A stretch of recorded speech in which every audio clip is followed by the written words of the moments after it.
Et si je suis Alors le voisin qui fait des travaux, ça va pas le faire. Non? On arrête les travaux?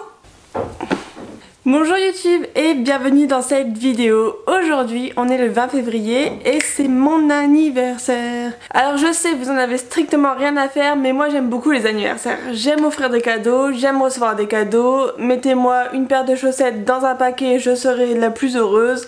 Vraiment c'est quelque chose que j'adore et pour l'occasion je me suis dit vous savez quoi? Eh ben je vais me faire un cadeau de moi à moi. Parce que franchement, qui mieux que moi pour me faire un cadeau? Parce que je veux pas trop me vanter, etc. Mais je la connais plutôt bien cette petite demoiselle et sachez que je sais exactement ce que je veux. Et oui, je sais ce que je veux, je sais ce que j'aime et là actuellement je voulais m'offrir un nouveau livre. Donc ni une ni deux, je me lance sur ma wishlist Booknote. Wishlist d'ailleurs que je remplis depuis des années. Je ne sais même pas depuis combien de temps je suis sur Booknote mais j'ai des souvenirs de moi au lycée. Donc je pense que ça fait un petit peu moins de 10 ans. Donc autant vous dire qu'en 10 ans j'en ai amassé du livre dans cette wishlist. Elle est là, elle est pleine, elle déborde, il y a des trucs je ne sais même pas ce que c'est car je suis vraiment quelqu'un qui lit selon les humeurs, c'est-à-dire que dès que je vois un livre qui m'intéresse, en général paf je le balance dans la wishlist. Donc cette wishlist elle déborde. Laissez-moi juste une seconde, je vais vous dire combien de livres j'ai dedans. Voilà, on s'identifie, d'accord, on est connecté. Comme là par exemple sur Booknote il y a toujours le livre du moment en page d'accueil. Ce livre je l'ai ajouté hier à ma palette mais je ne pourrais pas vous dire de quoi il parle, j'ai juste trouvé la couverture super canon, je l'ai ajouté, je me suis dit oui bah j'irai voir un jour de quoi ça parle et je fonctionne beaucoup comme ça. Donc la liste à parler, j'ai actuellement 225 livres dedans. 225 livres c'est quand même beaucoup et surtout que quand on regarde cette liste on se rend compte qu'il y a des livres par exemple le premier, Divergente tome 1 qui a été ajouté quand j'étais au lycée et que Hunger Games ça venait de sortir et que c'était le truc de fou. J'avais ajouté Divergente car il disait que c'était la saga à lire après Hunger Games mais c'est dans ma wishlist depuis des années, je suis jamais tombée sur le moment où j'avais envie de le lire et maintenant je ne sais pas vraiment si j'ai envie de le lire donc c'est ça que je voulais vous expliquer. Cette wishlist elle est un peu à trier, à prendre avec des pincettes parce que j'ajoute beaucoup de livres depuis 10 ans dedans mais ça ne veut pas forcément dire qu'ils correspondent maintenant à mon état d'esprit ou à mes types de lecture car je me suis rendu compte que là maintenant la Ophélie de 2021 elle n'avait pas envie de lire ce livre et donc en regardant cette wishlist j'ai décidé de vous montrer les 25 livres de ma wishlist qui me faisaient le plus envie. Des fois parce que vraiment j'ai très envie de lire, d'autres fois simplement parce que la couverture me plaît. Et oui, je suis ce genre de lectrice, que voulez-vous. Mais vraiment, j'ai ouvert cette wishlist et j'en ai sorti de mon chapeau 25 que je vais vous présenter maintenant. Je les ai organisés par catégorie pour que ça soit un peu plus organisé, que vous compreniez un peu l'état d'esprit dans lequel j'étais quand j'ai décidé de le prendre, c'est-à-dire est-ce que celui-là j'ai choisi parce que c'est vraiment un livre dont j'ai entendu du bien ou juste la couverture me plaisait à ce moment-là. Donc je vous ai fait des catégories, je vais malheureusement pas pouvoir entrer dans les détails sur les 25 livres parce que quand je fais une vidéo update lecture avec 3 livres ça me prend déjà 1 heure de rush, donc imaginez si je devais vous présenter 25 livres. Non mais je vous assure c'est pour vous que je fais ça, sinon vous allez vous retrouver 1 heure avec moi. Donc vraiment on va pas rentrer dans les détails, je vais juste vous les présenter. N'hésitez pas après à aller sur Google etc pour retrouver les résumés. Je vais simplement vous mettre dans la barre de description, si je suis courageuse, tous les liens des livres sur Booknote, c'est-à-dire le résumé, les citations préférées. Donc voilà, je vous mettrai ça dans la barre de description. Et on commence dès maintenant avec la toute première catégorie, donc j'ai l'ordinateur juste ici. D'ailleurs je vais me décaler un petit peu pour vous mettre les couvertures. Et vous voyez je commence à être un peu organisée, je me décale, couverture, ordinateur. Il aura quand même fallu attendre 25 ans pour que je devienne organisée sur Booktube. Mais ce n'est jamais trop tard. Donc pour cette première série de livres, je vous présente la catégorie. Mais qu'est-ce que j'attends? Qu'est-ce que j'attends? Mais oui, c'est ces livres qui sont déjà achetés, ils sont chez moi, ils sont dans ma palle, donc ils ne sont plus simplement dans ma wishlist. Mais ma wishlist elle devait pas être à jour. Mais qu'est-ce que j'attends de les lire? Donc j'ai nommé The Bookshop on the Shore de Janie Colgan. C'est un livre sur une personne qui ouvre une bibliothèque en Écosse, donc vous comprenez pourquoi je l'ai ajouté. J'ai également ajouté Les étoiles brillent plus fort de Sophie Jomain. J'ai adoré Les étoiles de Nocette, j'ai adoré son autre livre Embrasse-moi si tu peux ou je sais peut-être pas du tout le titre d'ailleurs. Attendez. Ah oui. Ça y est. Le titre est... Attendez, mise au point. Le titre est Fais-moi taire si tu peux. Et en troisième, j'ai nommé Les Chroniques lunaires. Alors là, on va mettre des petits guillemets aux Chroniques lunaires parce que je crois que je n'ai pas le tome 1 et que j'ai démarré avec un tome secondaire. Bref, a priori j'ai fait un peu n'importe quoi quand j'ai acheté, je pense acheter le tome 1 mais pas du tout. Genre j'ai Heartless et on m'a souvent dit que c'était pas le premier qu'il fallait lire, mais bon, voilà. Les Chroniques lunaires font partie de ma wishlist. Ensuite, on s'attaque à la catégorie 2, les chouchous de Booktube. Alors là, je vous sors les populaires, je vous sors la pépite de Bookstagram, les élus de Booktube. C'est vraiment ces livres que tout le monde parle, tout le monde a lu, sauf moi. Donc, je voudrais lire Diabolique de C.J. Kincaid. Je devrais arrêter de dire le nom des auteurs parce que c'est ridicule. Et là j'en entends vraiment que du bien. Genre par exemple sur la chaîne de Madame Errance, je sais qu'elle adore ce livre et j'ai très envie de le lire. En plus le résumé m'intrigue vraiment. Ensuite Six of Crows de Leif Bardugo. Alors là je l'ai pas lu pour une raison, c'est parce que j'attends de voir la série. Je sais, il n'y a pas grand monde dans mon cas, mais j'ai prévu toute une vidéo sur ce sujet et croyez-moi je vais vous convaincre. Et ensuite le tome 3 de Off Campus de Elle Kennedy. Donc là c'est de la romance un peu bateau, cliché, lycéenne, campus américain.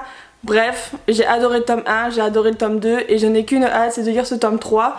Je l'ai mis dans cette catégorie parce que je trouve que c'est quand même un petit chouchou de la romance. C'est un livre que beaucoup de personnes recommandent quand on demande une recommandation romance. Après, voilà, c'est subjectif, hein, c'est subjectif.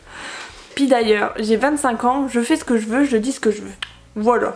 Ensuite, on va parler de la catégorie pour aller plus loin. Je vous le disais, j'aime beaucoup voir le film avant le livre, mais parfois il se passe quelque chose de différent. C'est-à-dire que vous êtes en train de regarder votre film, le film est fini, waouh, c'était trop bien, vous regardez le générique de fin, et là la mention adaptée du livre blablabla apparaît et vous vous enflammez. Vous vous dites mais oui, je veux ce livre, je veux le lire, je veux aller plus loin dans les détails, plus loin dans l'univers. Donc dans cette catégorie, j'ai retenu le livre Seul sur Mars de Andy Weir. C'est vraiment un film que j'adore. Je sais pas si le livre sera tout aussi intéressant, mais en tout cas le film, je l'ai déjà regardé plusieurs fois, un vrai coup de cœur.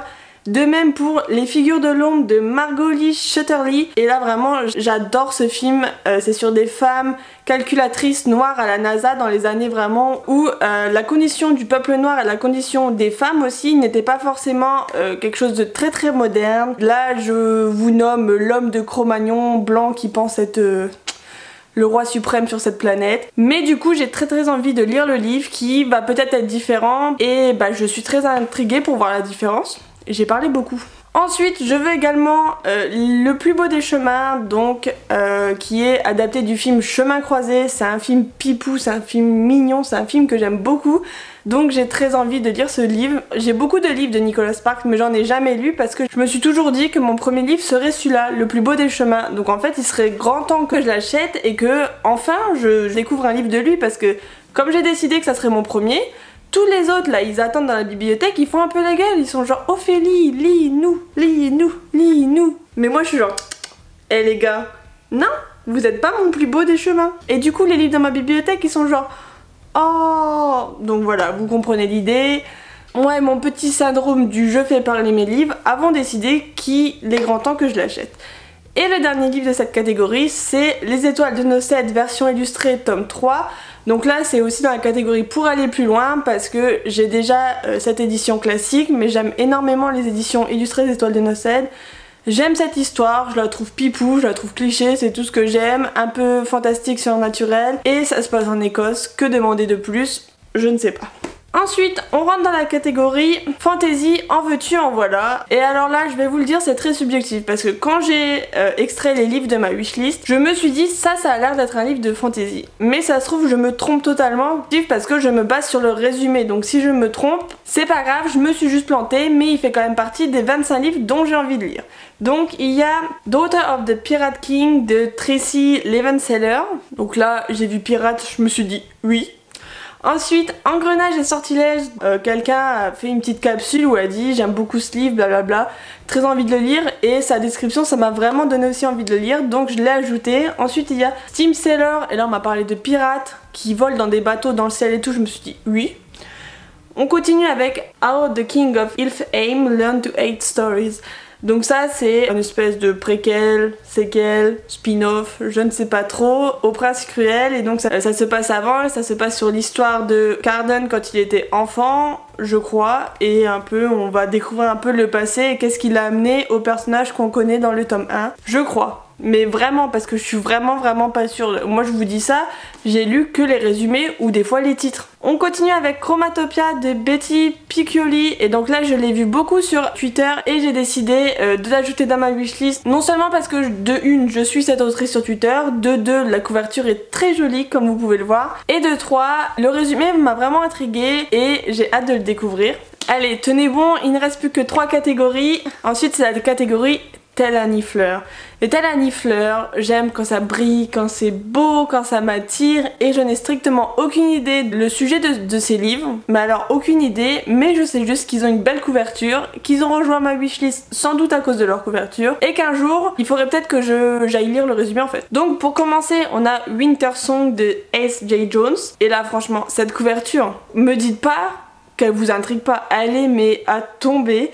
Et ensuite, il y a également Les voleurs de fumée. Donc ce livre, je l'ai vu sur le livre du moment sur Booknote. Je suis tombée dessus, je me suis dit, la couverture, elle est canon. Je l'ai ajoutée, mais je ne sais absolument pas de quoi parle le livre. C'est pas grave, hein, ça me fait faire des découvertes, ce petit trait de caractère nifleur que j'ai en moi. Ensuite, et là, telle la drama queen que je suis, c'est la catégorie je vous ai attendu toute ma vie. Donc on va commencer avec La carte des confins de Marie Repelin. Et vous connaissez peut-être mieux Marie sous le pseudo Muffin and Books. J'avais déjà commencé à lire cette histoire sur Wattpad, mais elle n'était pas publiée en entier. Et généralement quand je lis sur Wattpad, j'aime bien que tous les chapitres soient publiés. Comme ça je peux dévorer une histoire que j'aime dans la nuit. Donc j'avais remis un peu en pause, j'attendais que Marie finisse son histoire. Ensuite j'avais un peu oublié etc. Une fois qu'elle était finie, ça m'était un peu sorti de la tête. Et là Marie a annoncé qu'elle sortait son livre et je suis si contente, c'est juste incroyable, j'adore Marie, c'est une personne super et elle le mérite amplement et autant vous dire que j'ai très hâte de lire ce livre et surtout j'ai très envie d'encourager Marie, de la supporter à mon échelle, donc en achetant ce livre et en vous spammant avec ce livre. Donc surtout faites attention vers mai, il me semble qu'il sort en mai, je vais devenir pénible sur Instagram. Ensuite là, ce mois-ci sort Éclat d'étoiles de Neil Shusterman et j'ai très hâte de le lire. Je n'ai pas lu le résumé, mais en tout cas, Neil Shusterman, c'est toujours une valeur sûre pour moi. Surtout que, de ce qu'on m'en a dit, c'est encore une histoire un peu fantasy, fantastique, un truc comme ça. Donc concrètement j'ai très hâte. Là c'est typiquement un ajout dans ma wishlist parce que je sais que j'aime cet auteur, je sais que j'aime cette plume. Donc Éclat d'étoiles, il est grand temps que tu rejoignes mon étagère collection R. On continue avec Sorcery of Thorn. Je l'ai vu sur la chaîne de Elise et Katrina Ward et je dois dire que elle en a fait vraiment un très bon retour. Je l'avais déjà ajouté dans ma liste à acheter en VO, je l'avais déjà remarqué en Écosse et quand j'ai entendu qu'il allait être traduit, je me suis dit d'accord, attends la traduction, tu vas le lire en français. Et il est sorti et je ne l'ai toujours pas et je ne comprends pas, j'ai très envie de le lire. Et on finit avec The Library of the Unwritten. Donc là c'est un livre qui est en anglais, je ne crois pas qu'il y ait une traduction.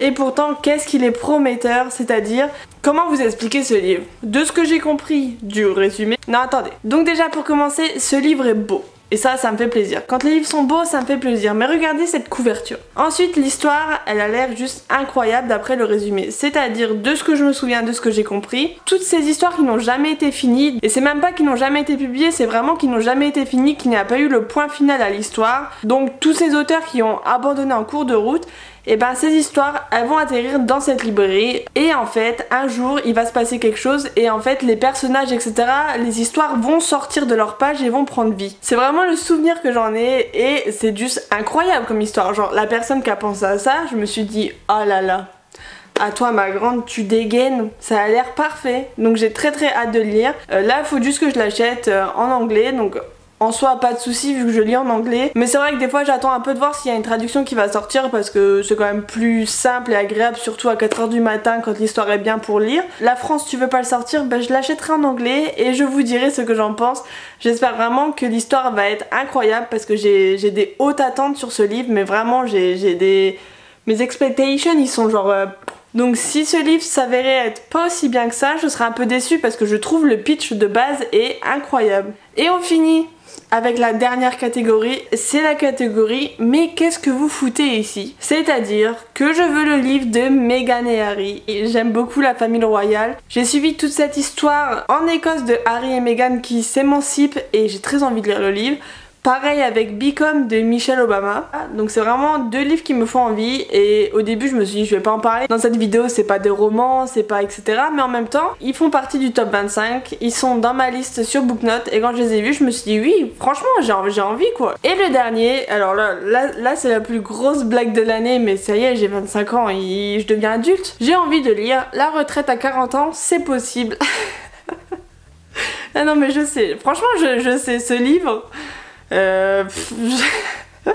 J'ai même aucune explication à part que sur LinkedIn il passe tout le temps. Je dois avoir quelqu'un dans mon réseau sur LinkedIn qui partage et love, like et compagnie ce livre et il se pointe tout le temps dans ma page d'accueil et j'en suis arrivée à me dire bah oui, moi aussi je vais être en retraite à 40 ans donc je me suis dit et ben vous savez quoi, je vais lire ce livre.